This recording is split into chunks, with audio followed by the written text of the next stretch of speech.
The Fibonacci sequence. Fibonacci sequence is an infinite sequence of natural numbers, where first value is 0. The next is 1, and from there, each amount is obtained by adding the previous 2. It is named after the Italian mathematician Leonardo of Pisa, who was better known by his nickname Fibonacci. He is said to have discovered this sequence as he looked at how a hypothesis group of rabbits bred and reproduce.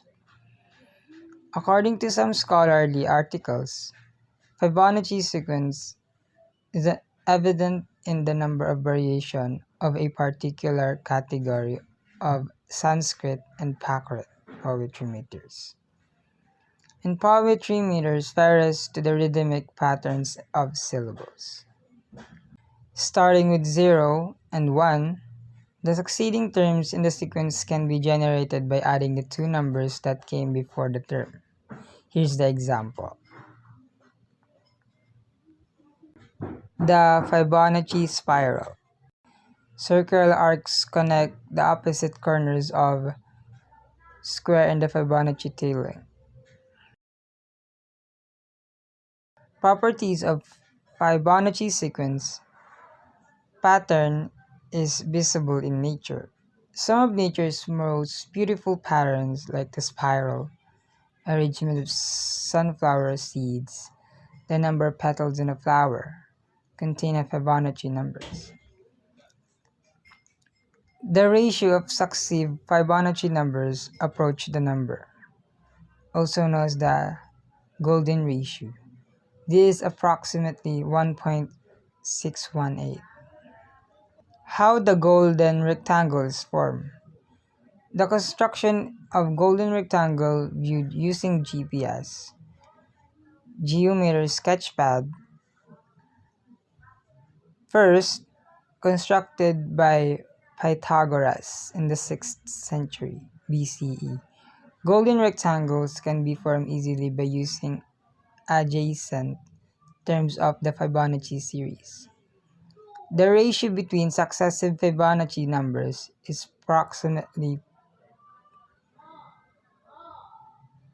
P. How do you make a golden rectangle? A golden rectangle can be constructed with only straight edge and compass by your simple. Here's the example. In mathematics, two quantities are in the golden ratio. If their ratio is the same as the ratio of their sum to the larger of the two quantities, the golden ratio is a special number found by dividing a line into two parts, so that the longer part divided by the smaller part is also equal to the whole length divided by the longer part. It is often symbolized using P after the 21st letter of the Greek alphabet. The golden ratio. Throughout history, the ratio for length to width of the rectangles of 1.618039887, 49894848820 has been considered the most pleasing to the eye. This ratio was named the golden by the Greeks. In the world of mathematics, the numeric value is called phi, named for the Greek sculptorpedians. Shapes and figures that bears this proportion are generally considered to be aesthetically pleasing. As much this ratio is visible in many works of art and architecture, such as in the Mona Lisa, Notre Dame Cathedral, and the Parthenon.